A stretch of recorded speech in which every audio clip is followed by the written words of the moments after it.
Oke, tiba saatnya kita akan mendengarkan cerita firman Tuhan. Adik-adik sudah siap belum? Sudah ya? Oke, yuk coba lihat. Ini gambar apa sih? Oh, itu gedung-gedung, Kak.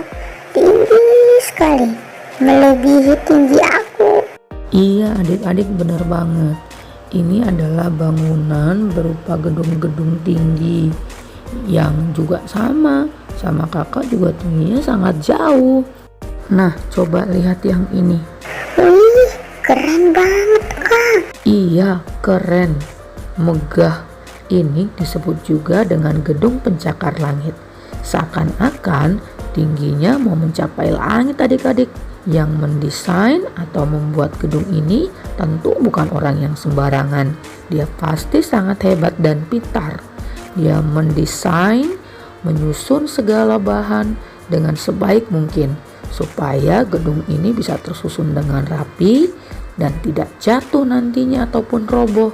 Untuk semakin lebih memahami maksud cerita firman Tuhan hari ini, kita baca Alkitab dulu ya. Diambil dari Efesus 2 ayat 21. Di dalam Dia tumbuh seluruh bangunan rapi tersusun menjadi bait Allah yang kudus di dalam Tuhan. Oke, akan kakak jelaskan ya adik-adik. Di dalam Dia tumbuh seluruh bangunan. Siapa sih Dia ini? Dia ini maksudnya adalah Tuhan Yesus. Tuhan Yesus menjadi pokok atau dasar atau ibaratnya bahan utama untuk membentuk suatu bangunan. Bangunan ini maksudnya apa, Kak? Bangunan ini seperti di awal cerita tadi, gedung atau gereja atau rumah tempat tinggal kita, atau misalnya juga adalah tubuh kita sendiri. Itu juga adalah bangunan adik-adik. Apabila Tuhan Yesus menjadi pokok atau pondasi utama dari bangunan yang dibentuk ya adik-adik, maka bangunan itu akan rapi tersusun sempurna, tidak akan rusak, dia akan kuat, kokoh, tidak mudah hancur ataupun tidak mudah runtuh. Misalnya kayak gereja kita, dari mulai pendeta, para sintua, sampai kepada jemaat, semua bersatu hati menjadi tempat yang dibentuk, lalu dia akan tumbuh. Gereja ini menjadi gereja yang besar, menjadi gereja sebagai tempat untuk memberitakan firman Tuhan. Begitu juga di rumah kita, tempat tinggal kita adik-adik.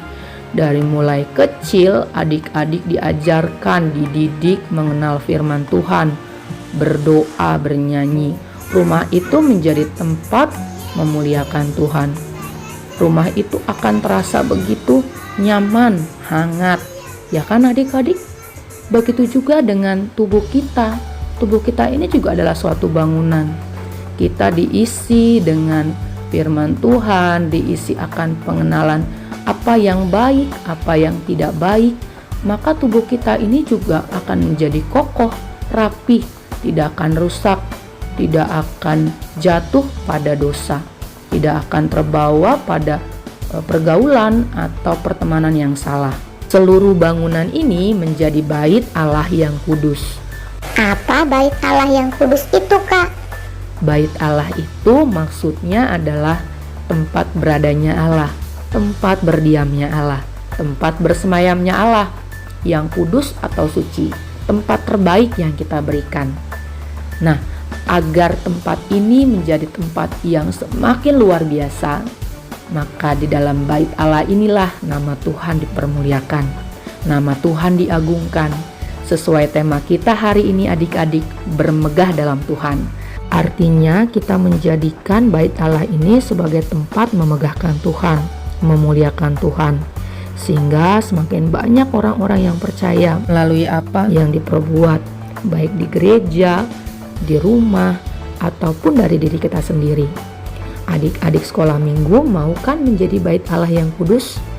Adik-adik menjadi tempat berdiamnya Allah untuk menebarkan kasih, menjadi teladan, menjadi berkat bagi banyak orang. Aku kan masih kecil, Kak. Tenang, Adik-adik tidak usah khawatir, tidak usah takut.